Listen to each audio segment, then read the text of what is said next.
पहले कीलें गाड़ दी गई थी, कांटे बिछा दिए गए थे, दीवारें लगा दी गई थी। हरियाणा बॉर्डर जो पंजाब से लगता है, हरियाणा बॉर्डर, वो तीनों चारों बॉर्डर इसी तरह से कर दी गए। अपने अन्नदाता को आप इस तरह से रोकोगे, वो अपनी बात कह ना पाए, अपनी बात आपके सामने रख ना पाए, आप उसके बात सुनने को तैयार नहीं हो। सरकार न केवल गैर संवैधानिक काम कर रही है, गैर कानूनी काम कर रही है, बल्कि सरकार गुंडे की तरह एक काम कर रही है। क्या है, मैं ये शब्द क्यों इस्तेमाल कर रहा हूं?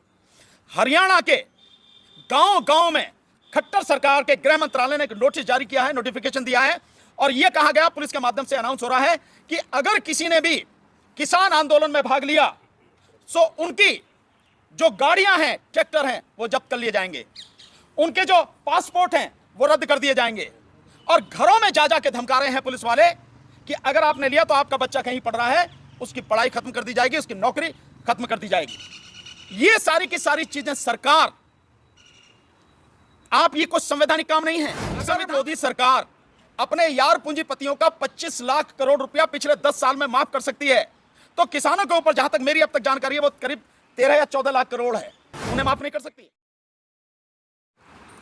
एक तो बहुत स्पष्ट है कि हमारी पूरी टीम, हमारा पूरा ये मोर्चा किसानों के साथ पूरी ताकत के साथ खड़ा है। पूरी ईमानदारी से उनकी लड़ाई जहां तक भी लड़नी पड़ेगी, अंतिम सांस तक उनकी लड़ाई लड़ेंगे, और उनकी लड़ाई बहुत जायज लड़ाई है, कुछ भी गलत नहीं है। जिस मांगों को लेकर वो यहां पर आ रहे हैं, आपको मालूम होगा उनकी मांगे क्या हैं। उनकी मांगे हैं, एक तो वो ये कह रहे हैं कि जो एमएसपी है, सरकार एमएसपी की गारंटी दे, और गारंटी दे जो सरकार ने अपना वादा भी किया था 2 बार। एक तो अपने मैनिफेस्टो में रखा था, उसने कहा था कि स्वामीनाथन कमीशन की रिपोर्ट के हिसाब से हम C2 प्लस 50% वो देंगे। सरकार ने वो वादा पूरा नहीं किया। और 3 कृषि कानून जब वापस लिए सरकार ने, उस समय जो एग्रीमेंट हुआ, उस एग्रीमेंट के दौरान भी उसने कहा था कि हम कमेटी बनाएंगे और कमेटी बना के एमएसपी को हम लागू करेंगे। ना वो कमेटी बनाई गई और ना ही एमएसपी पर कोई डिसीजन हुआ। हालांकि मेरा तब भी यह मानना था कि एमएसपी पर कमेटी बनाने का कोई मतलब नहीं है, क्योंकि जो चीज ऑलरेडी आप अपने मैनिफेस्टो में कह रहे हैं और स्वामीनाथन कमीशन की रिपोर्ट के अनुसार डिसाइडेड है, सो आपको लागू करना है, कमेटी नहीं बनानी। पर फिर भी ना कमेटी बनाएगी ना लागू करने की बात। और दूसरा यह है कि जो ये एमएसपी है, इसको कानून का दर्जा दिया जाए। मैं अपनी तरफ से इसमें ऐड कर रहा हूं यह बात, न केवल कानून का दर्जा दिया जाए, बल्कि इसको संविधान की 9वीं अनुसूची में भी शामिल किया जाए, ताकि कोई सरकार किसी तरह की इसमें हेर फेर न कर सके, किसानों का हक न मार सके। अब इसके आगे जो किसानों की और मांगे, उनका कहना है कि सरकार ने वादा किया था कि जब ये किसान आंदोलन स्थगित हुआ था, कि जितने भी साथी हमारे शहीद हुए हैं उनको मुआवजा मिलेगा, उनके परिवार के लोगों को नौकरी मिलेगी। यह वादा पूरा नहीं किया।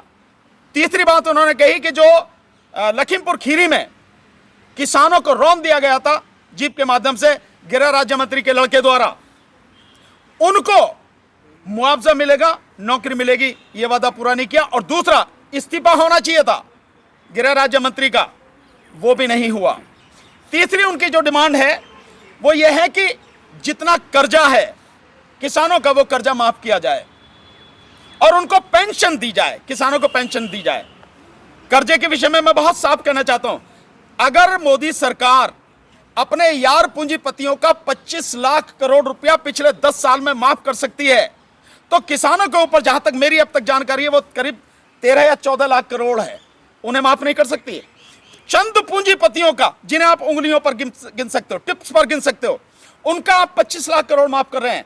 और जो आबादी सरकार के आंकड़े के अनुसार 14 करोड़ 64 लाख किसान परिवार हैं, उनका आप ये 13-14 लाख करोड़ माफ नहीं कर सकते? कर सकते हैं, लेकिन नीयत नहीं है। ये तो माफ होना चाहिए, ये उनकी डिमांड है। इसके अलावा और उनकी जो डिमांड है वो बहुत अच्छी है कि जो नकली खाद, नकली बीज, नकली पेस्टिसाइड हैं, ये जो लोग भी इसमें संलिप्त हैं, इनके खिलाफ कार्रवाई हो, कानूनी कार्रवाई हो, और ये रोका जाए, बंद किया जाए। जो इसके अलावा उनकी एक मांग है वो ये है कि जो बिजली बिल, जिससे बहुत बड़ा नुकसान होने वाला है, और ये डिमांड उस समय भी थी, उस बिजली बिल को वापस लिया जाए, सरकार उसे वापस ले, खत्म करे उसको। एक और उनकी डिमांड है, वो डिमांड मजदूरों से संबंधित है। उनका कहना है और बिल्कुल जायज डिमांड है कि मनरेगा में जो मजदूर हैं उन सभी मजदूरों को, जितने भी रजिस्टर्ड हैं, उनको काम मिलना चाहिए। और साथ में काम सरकार 100 दिन का कहती है, लेकिन 50 दिन का भी काम दे नहीं पाती, और वो भी चंद लोगों को। सो उनका कहना है कि न केवल 100 दिन की जगह 200 दिन काम मिलना चाहिए मजदूरों को, और जो 200, 250 और 300 तक की जो मजदूरी मिलती है एक दिन की, वो मजदूरी बढ़ाकर भी 700 रुपए प्रतिदिन की जानी चाहिए। ये उनकी एक डिमांड है। और एक और अच्छी डिमांड है कि जो आदिवासी हैं, उन आदिवासियों की जमीन को अडानी जैसे जो पूंजीपति हड़प रहे हैं, उससे रोका जाए, कानून बनाकर उस पर प्रतिबंध लगाया जाए। और अनुसूची 5, संविधान की अनुसूची 5 जो है, जिसमें ये जो ट्राइबल एरिया की लैंड वगैरह है, इस सबको प्रोटेक्ट किया जाता है, वो अनुसूची 5 को इंप्लीमेंट कराया जाए। ये डिमांड उनकी डिमांड है।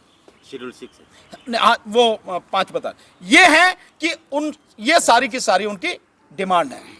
अब दिक्कत क्या हो रही है, आप देखिए सरकार की, मैं बिल्कुल यही शब्द इस्तेमाल करूंगा, मैं कोई इसमें लाग लपेट नहीं। सरकार न केवल गैर संवैधानिक काम कर रही है, गैर कानूनी काम कर रही है, बल्कि सरकार गुंडे की तरह एक काम कर रही है। क्या है, मैं ये शब्द क्यों इस्तेमाल कर रहा हूं?